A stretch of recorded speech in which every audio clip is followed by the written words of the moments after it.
नमस्कार class, welcome to the quick concepts class. जैसे guys, जैसे आपने सुन रखा होगा, आजकल साइक्लोन अश्नी की बात चल रही है कि भारत बंगाल की खाड़ी में, बे ऑफ बंगाल में एक साइक्लोन आ रहा है जिसका नाम अश्नी है। आज हम देखेंगे क्लास ये साइक्लोन ट्रॉपिकल, ये साइक्लोन होता क्या है और साइक्लोन कितने तरह के होते हैं।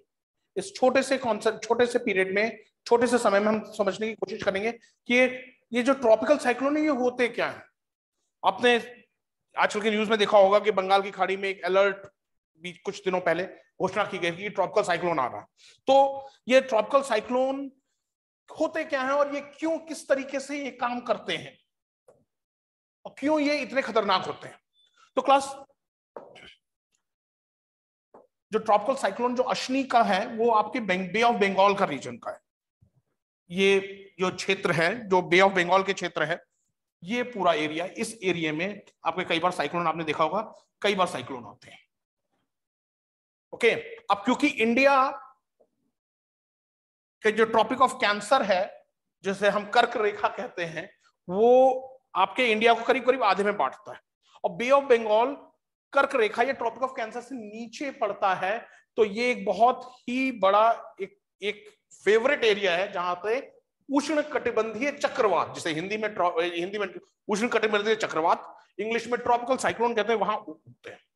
तो आज हम ये देखने की कोशिश करेंगे कि ट्रॉपिकल साइक्लोन आखिर होते क्या हैं, ये ट्रॉपिकल साइक्लोन किस तरीके से जन्म लेते हैं, ट्रॉपिकल साइक्लोन किस तरीके से बनते हैं और ये कितने खतरनाक या विभत्सकारी होते हैं।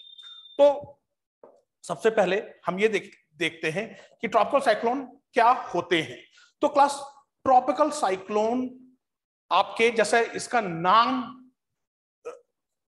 बताता है, ये ट्रॉपिक्स में होते हैं, ये ट्रॉपिक्स के साइक्लोन है।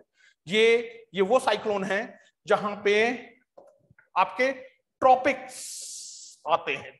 जैसे ये जो क्षेत्र है ये आपके ट्रॉपिकल रीजन है। ओके, ये जो क्षेत्र है ये आपके ट्रॉपिकल रीजन है। तो ट्रॉपिकल साइक्लोन इन क्षेत्र में रहेंगे, ट्रॉपिकल साइक्लोन इस क्षेत्र में, इन क्षेत्र में एक्टिव रहेंगे।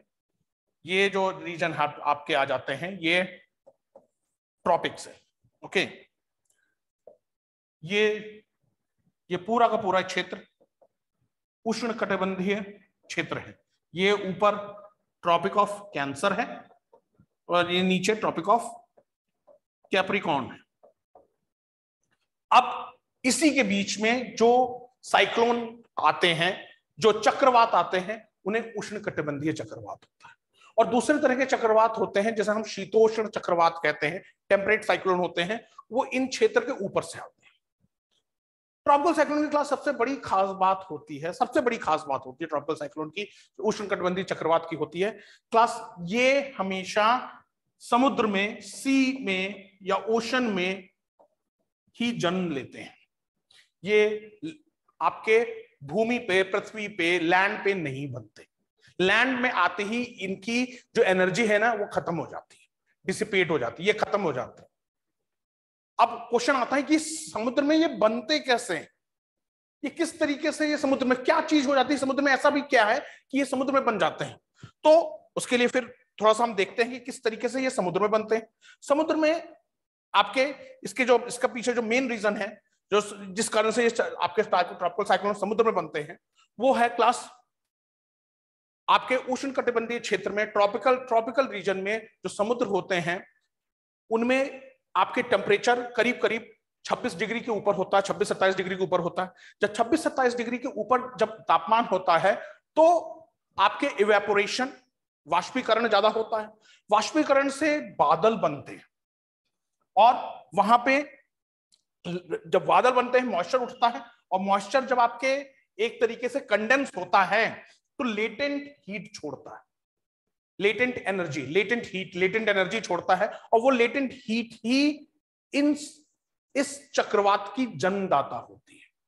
लेटेंट हीट के कारण ही ये चक्रवात ऊष्मा पाते हैं। तो आप देखेंगे इस डायग्राम में कि वाष्पीकरण से कारण धीरे धीरे एक लो प्रेशर एरिया का क्षेत्र बनता है और वो धीरे धीरे आके चक्रवात के रूप में बन जाता है। तो ट्रॉपिकल साइक्लोन की खास बात क्या है? ट्रॉपिकल साइक्लोन हमेशा समुद्र में या आपके बड़े महासागरों में जन्म लेते हैं और उष्णकटिबंधीय क्षेत्र में ही होते हैं। ये हमेशा आपके समुद्र या महासागर से भूमि की ओर जाते, लैंड की ओर जाते, और जैसे ही लैंड पे रीच करते हैं, ये थोड़ी काफी तबाही मचाते हैं और उसके बाद इनकी एनर्जी खत्म हो जाती है, इनकी ऊर्जा खत्म हो जाती है और ये डिसिपेट खत्म हो जाते हैं। ट्रॉपिकल साइक्लोन बहुत जबरदस्त तूफान लेकर के आते हैं, बहुत जबरदस्त हवाएं चलती हैं, 100-150 किलोमीटर प्रति घंटा से ज्यादा की हवाएं चलती हैं और इससे जान माल का बहुत ज्यादा नुकसान होता है। ट्रॉपिकल साइक्लोन में बहुत ही घनघोर बारिश होती है, बहुत ही घने बादल होते हैं और इसकी सबसे बड़ी खास बात यह है, ये बहुत कम समय के लिए बनते हैं और कम समय में ही खत्म हो जाते हैं। और ट्रॉपिकल साइक्लोन की एक और बात नोट करने वाली है, बहुत ध्यान देने वाली है। ट्रॉपिकल साइक्लोन हमेशा, अगर आपने गौर करेंगे, एक तो आपके ट्रॉपिक्स के बीच में बनेंगे, दूसरा आपके समुद्र या महासागर के बीच में बनेंगे, तीसरा ये हमेशा आपके जो एक खास सीजन होता है कि जहां पे सीजन का बदलाव होता है। जैसे अभी मार्च में उत्तरी गोलार्ध में या भारत के क्षेत्र में सर्दियां गई हैं और आपके गर्मियां शुरू होने वाली हैं। जब आपके इक्विनॉक्स होती है, जब सूरज की किरणें सीधे इक्वेटर पे पड़ रही होती हैं, तो इक्वेटर के आसपास का सागर का तापमान ज्यादा होता है। जब सागर का तापमान ज्यादा होता है तो वाष्पीकरण भी ज्यादा होता है, और वाष्पीकरण ज्यादा होता है तो आपके मॉइस्चर भी ज्यादा होता है, आर्द्रता ज्यादा होती है, और आर्द्रता से लेटेंट हीट भी ज्यादा होती है, और लेटेंट हीट ही आपके चक्रवात को जन्म देती है। तो क्लास, ये एक रीजन है कि आपके जो ट्रॉपिकल साइक्लोन अश्विनी जो बे ऑफ बंगाल में बना है, उसके पीछे मतलब उसका जो मेन कारण है वो यहाँ के महासागर, बंगाल की खाड़ी में जो सागर है उसका तापमान 26-27 डिग्री से ज्यादा होता है, तो वाष्पीकरण ज्यादा है, तो उस आपके जब वाटर वेपर कंडेंस होगा, लेटेंट हीट छोड़ेगा, और लेटेंट हीट ही ट्रॉपिकल साइक्लोन की जन्मदाता है। उम्मीद करता हूं आपको समझ में आया होगा। कमेंट करके जरूर बताइएगा। नमस्कार।